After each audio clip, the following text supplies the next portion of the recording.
Welcome back once again. We're continuing our series on building better relationships. This is the second in 3 installments, and Trevor Warren, who's a registered clinical counselor, is with us once again. Really nice to have you back.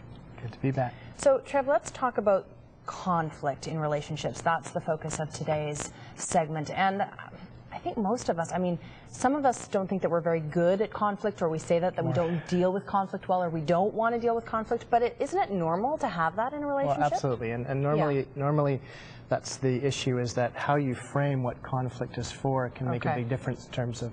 So I have a chart that I want to show you where normally it's perceived as a problem, and in that light it can actually serve to contract the relationship. Right.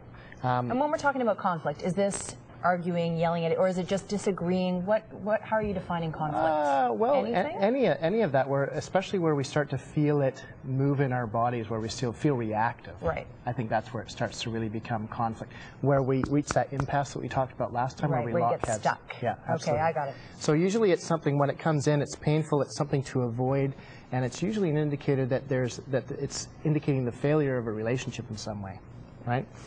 The next piece is that really upset as a problem is usually something we're complaining about the other person or what they did or how they did it. It's really, the upset is an external event. That's how we relate to it.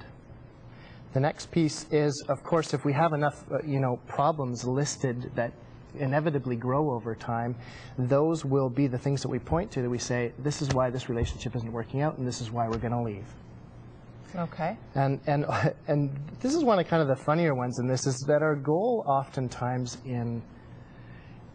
when we're dealing with conflict is that we figure that if we win, if we finally convince our partner, if we beat them down, finally we'll have peace. You really got to ask yourself, when was the last time at the end of all that did you feel more loving and connected after your partner undeniably defeated you? Down your throat. Yeah. So people have an idea, they set out in an argument that I'm going to make you see my point of view, I've got to win this thing. Yes. But you don't really ever win.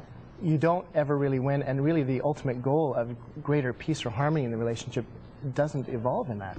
Okay, so we have to kind of change this framework in this way that we like you said, the way that we look at conflict, because it can be beneficial. It can be a good thing. Absolutely. Okay, so how do we do that? Well, the first thing is to recognize that conflict is inevitable in relationships. I've not met one couple who hasn't experienced some kind of knocking of heads. Right. And in fact, it's en route to intimacy, especially in our intimate relationships. We are going to, because we're vulnerable, our deepest fears, that's where they're going to start to show up. Right? So it's inevitable that conflict is going to show up, and actually it's the conflict that speaks to our inner struggle in our own self. So it opens it up. It's actually, conflict should be something that's actually welcomed in. Right, which is a hard thing to do, right? Absolutely. Just the way people don't want to feel pain when there's a tragic event or something. They don't want to walk through that. Absolutely. Yeah. Absolutely. Okay. So conversely, when conflict is viewed as an opportunity, the understanding is that our upset is more an internal thing. Like last week we were saying that upset says more about us than it does the situation. Right. So if we understand it that way, we look at the upset as being something that's revealing an old wound or some kind of pattern or guard that we have up. And if we look at it that way, it lends itself to an opening up rather than a closing down. Like there's a lesson in this for me. Right. There's a window of opportunity here that's you're going to learn something. The portal only opens up, actually. The crisis is a necessary precursor for evolution in the relationship.